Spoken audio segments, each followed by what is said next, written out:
puntos clave de la patología de la glándula suprarrenal. Entonces vamos a ver aquí 5 enfermedades: Cushing, insuficiencia suprarrenal, que también vamos a ver cuándo se va a llamar enfermedad de Addison; hiperaldosteronismo, que vamos a ver también que puede llamar enfermedad de Kohn; hipoaldosteronismo y también el feocromocitoma.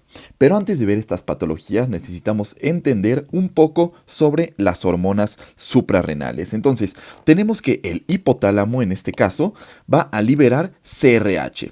La CRH va a ir a hacer su efecto en la hipófisis anterior.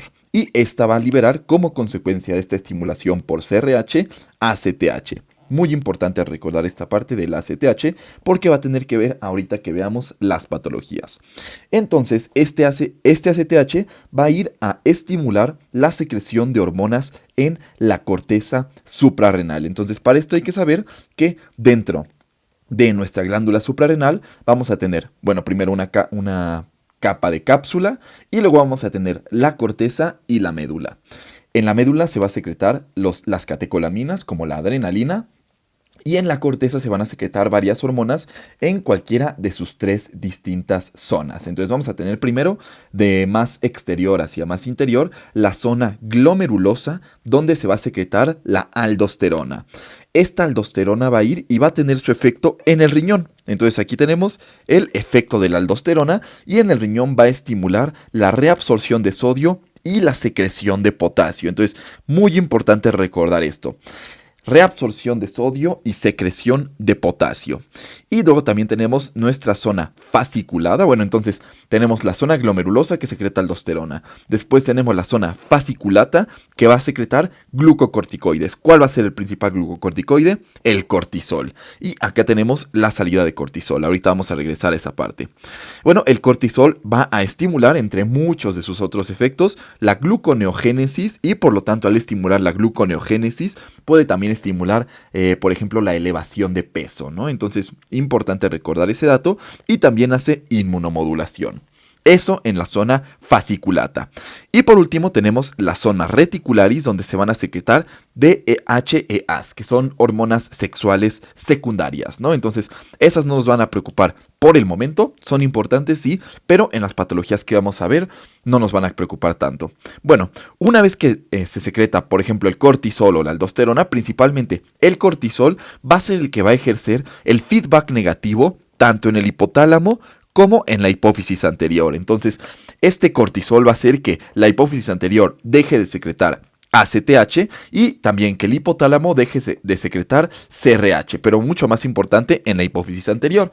¿Por qué es importante esto? Porque si tenemos una elevación aquí del cortisol, y no del cortisol, pero puede ser cualquier otro glucocorticoide, este otro glucocorticoide, vamos a abreviarlo así, glucocorticoide, también va a ir a ejercer un efecto negativo, de feedback negativo, en la adenohipófisis anterior, ¿no? Entonces va a producir también cualquier otro glucocorticoide que se suprima la secreción de ACTH. Eso es algo importante a recordar ahorita en las patologías. Entonces, ahora sí, ¿qué patologías son las que vamos a ver?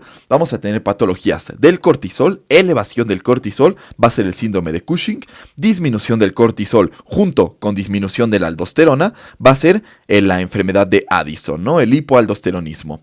Y también tenemos la enfermedad de Kohn, que va a ser la elevación de la aldosterona, y la elevación de las catecolaminas, que va a ser sobre todo por un tumor secretor de estas mismas, que va a ser el feocromocitoma.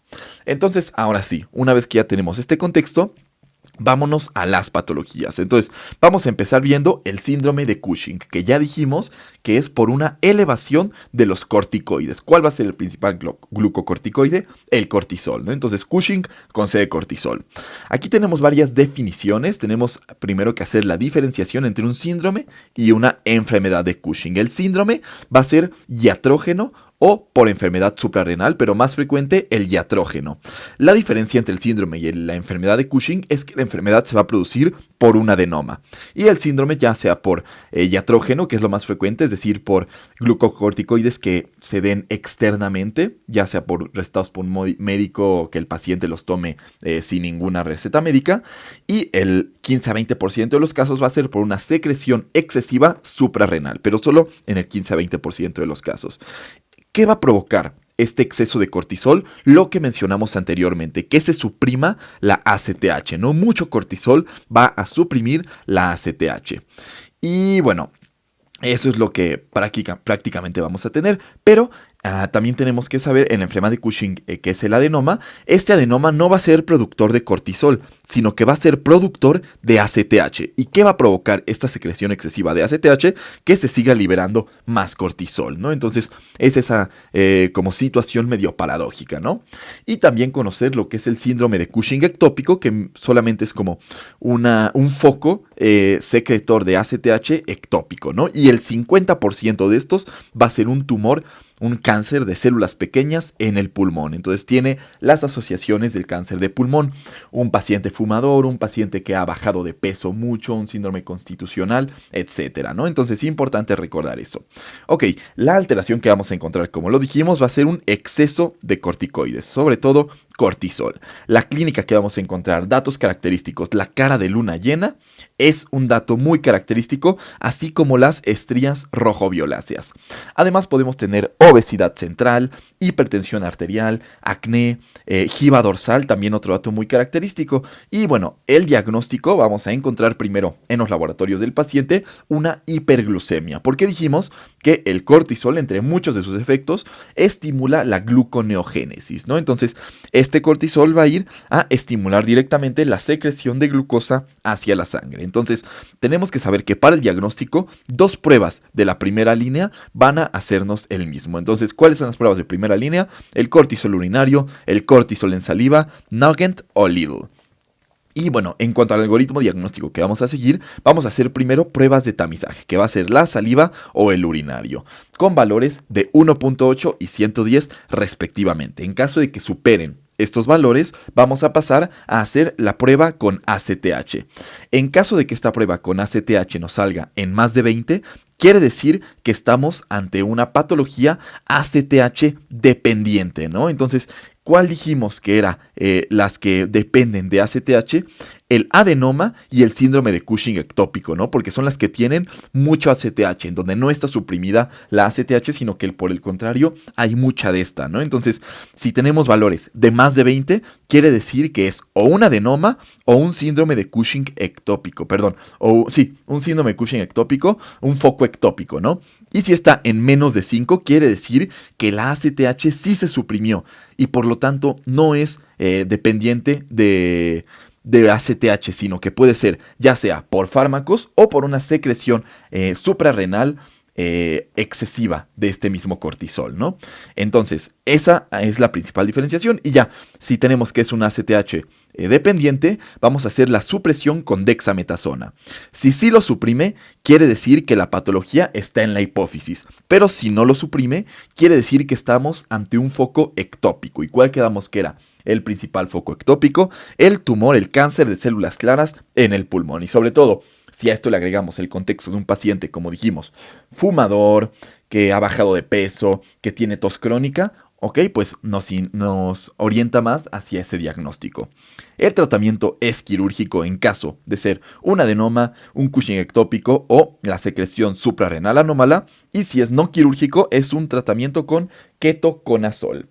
Y eso es todo en cuanto a Cushing. Pasamos a la insuficiencia suprarrenal, que es la insuficiencia suprarrenal cuando hay destrucción de más del 90% de la glándula por el anticuerpo contra 21-hidroxilasa, se va a llamar enfermedad de Addison. Tenemos otra forma, la forma infecciosa, donde la más frecuente va a ser por tuberculosis y otras formas centrales como el hipotálamo o la secreción anormal de hipotálamo o de hipófisis. ¿Qué va a pasar en la insuficiencia suprarrenal? Quedamos que la glándula suprarrenal, aquí estamos, nos va a secretar aldosterona, cortisol y DHEAs, ¿no? Entonces, ahorita quedamos que los DHEAs no nos iban a preocupar tanto. Entonces, lo que va a pasar aquí es una disminución de cortisol y de aldosterona, disminuyendo así los efectos que éstas puedan tener.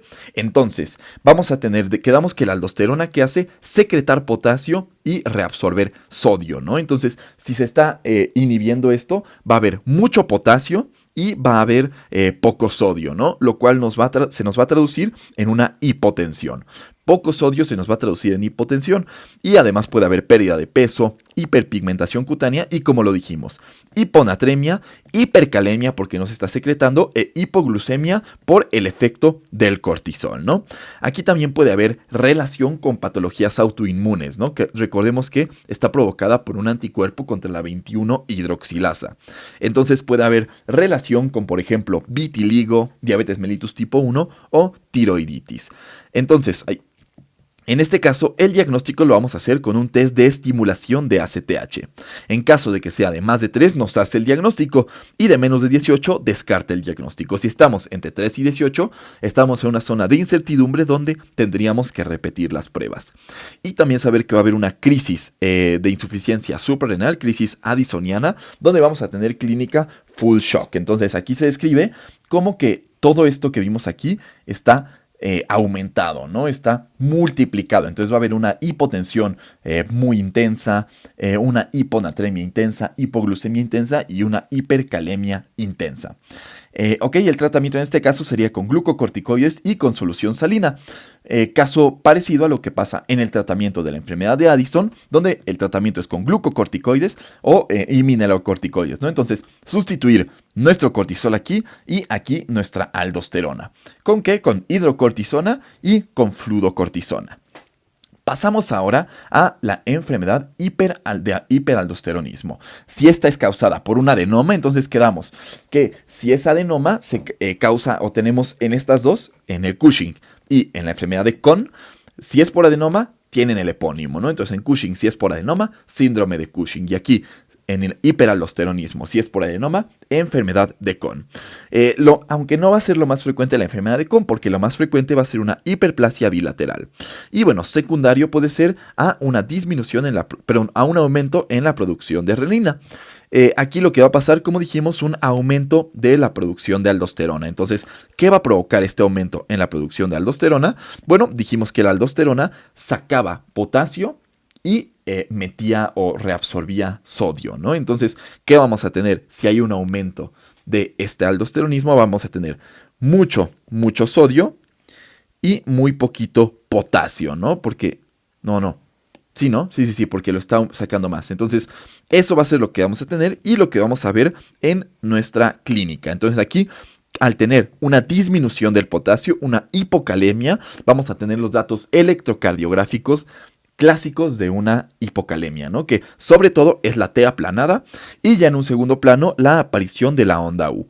Además, como tenemos mucho sodio, recordemos que poco sodio es hipotensión en el pasado, ¿no? Aquí tenemos hipotensión, pero mucho sodio va a ser hipertensión, ¿no? Entonces aquí vamos a tener una hipertensión súper resistente y muy intensa. Tenemos que incluso puede llegar a tensiones arteriales diastólicas de 110. Y esta va a ser resistente a más de 3 fármacos. Incluso se nos menciona que este hiperaldosteronismo va a ser la causa número 1 de hipertensión arterial secundaria a endocrina o secundaria por una causa endocrina.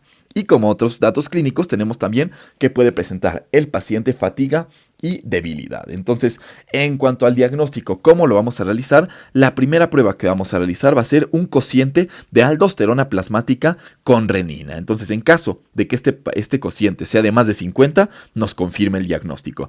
Y si es de más de 20, nos es sugestivo del diagnóstico. Entonces, bueno, quedamos que la secundaria aquí se debe a una producción excesiva de renina. Entonces, aquí tenemos la secundaria, va a haber un aumento de aldosterona y un aumento de renina. En cambio, en la primaria, donde no hay una secreción excesiva de renina, vamos a tener disminución de la renina o la renina normal y la aldosterona aumentada. Después de este cociente podríamos realizar ahora sí un diagnóstico bioquímico donde podemos hacer pruebas de supresión y distintas pruebas que se usan como supresión con fludocortisona, prueba de captopril o infusión de solución salina. Y una vez que se nos confirma el diagnóstico con este diagnóstico bioquímico, podemos hacer el diagnóstico etiológico con un ATAC, buscando el adenoma o buscando con un cateterismo de la vena suprarrenal la secreción anómala de renina. Entonces, el tratamiento en este caso es, en primer lugar, furosemide, porque acordémonos que es un diurético ahorrador de potasio, ¿no? Entonces, furosemide para ahorrarnos ese potasio que estamos sacando. Y, en segundo lugar, un tratamiento quirúrgico para extirpar ese adenoma que puede estarnos produciendo la enfermedad de Crohn. Pasamos ahora al hipoaldosteronismo, donde aquí es el primero donde no tenemos un epónimo específico. Entonces aquí lo que vamos a tener es una disminución de aldosterona. No confundir hipoaldosteronismo con Addison.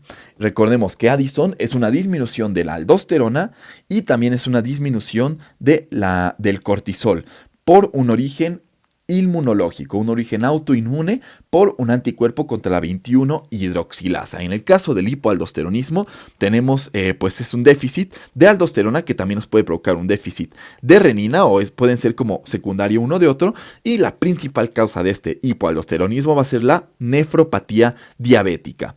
Y bueno, tenemos que también la acidosis tubular renal 4 nos va a provocar un déficit de renina que posteriormente nos va a causar un déficit de aldosterona. En este caso la clínica va a ser una hipercalemia que empeora con la restricción de sodio. Entonces, caso similar a lo que teníamos en la enfermedad de Addison, ¿no? Que también teníamos hipercalemia, pero lo característico aquí es que va a empeorar con la restricción de sodio. Y bueno, también podemos tener acidosis metabólica. En este caso el diagnóstico lo vamos a hacer con prueba de deambulación más furosemide.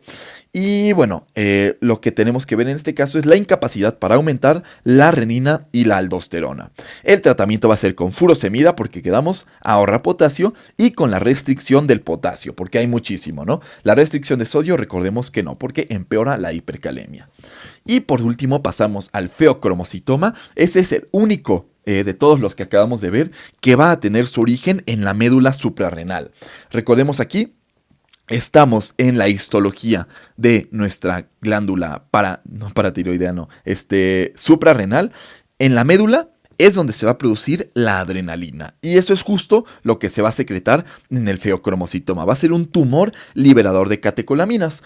Un tumor de células cromafines, que son las que liberan las catecolaminas, y estas células cromafines tienen un origen del sistema nervioso simpático. El 80% va a ser unilateral y única, y el 10% va a ser fuera de la glándula suprarrenal. Aquí lo que vamos a tener va a ser una elevación de las catecolaminas, sobre todo de la adrenalina. Y entonces vamos a tener súper aumentados los efectos que esta pueda llegar a tener, ¿no? Entonces vamos a tener taquicardia, vamos a tener arritmias, extrasístoles, sudoración. Y lo característico aquí es tener crisis hipertensiva, un paciente que llega en crisis hipertensiva con cefalea, diaforesis y palpitaciones. El diagnóstico aquí lo podemos realizar primeramente con pruebas que tenemos pruebas más específicas, más sensibles. Las catecolaminas en orina van a ser más específicas, el ácido vanil homovalínico va a ser más sensible y el que tenga más valor predictivo negativo van a ser las metanefrinas en orina. Pero bueno, esto solo para intentar como dilucidar si es o no un cromocitoma, y una vez que ya tenemos el diagnóstico podemos buscar el tumor con un TAC o con una resonancia magnética. Y en este caso el tratamiento sería primero alfa bloquear con prazosina, si no funciona, beta bloquear con, por ejemplo, esmolol o propanolol, y si esto sigue sin funcionar, hacemos una resección quirúrgica laparoscópica en caso solo de que el tumor mida menos de 8 centímetros. Y eso sería todo en cuanto a nuestra patología suprarrenal. Aquí les dejo el apunte. Muchas gracias.